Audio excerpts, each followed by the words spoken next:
So I just installed Visual Studio Code 64-bit, and now I need to set up my Python environment. How about we look over here in the code's extensions?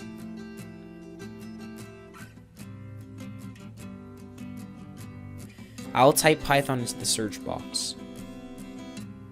Look for the one called Python, and it will have over 17 million downloads.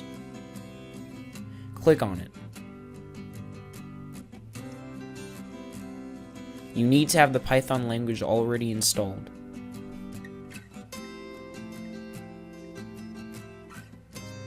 Now let's install the Python extension.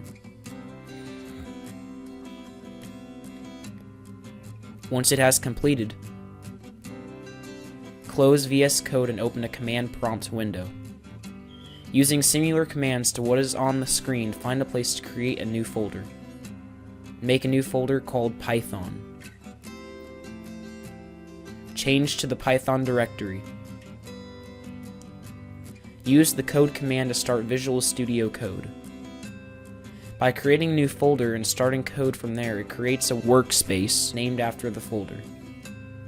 Here is the Python folder where you can add and run your Python files.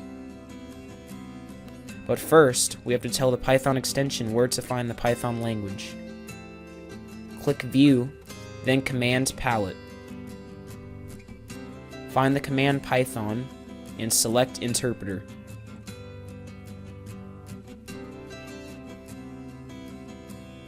Choose the appropriate Python language installation on your system. I'm choosing Python 3.7. Over in the Workspace folder, create a new Python file.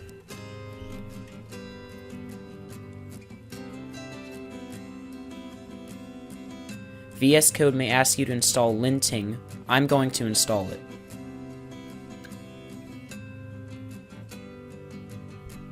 It may take a minute to install.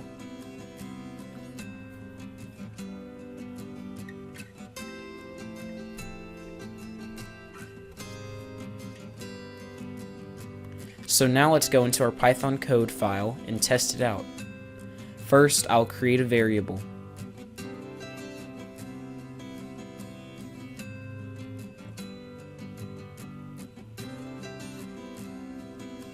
Now I'll just try to print my workspace. One of the greatest features in Python and VS Code is the helpful Intellisense that pops up. As soon as I start typing print, it recognizes the command. And instead of typing out the entire command, I can just hit tab and autocomplete. Intellisense helps out with the syntax and makes coding easier and more fun. Right-click on the code window and click Run Python File in Terminal. Let's see the output. There are the results.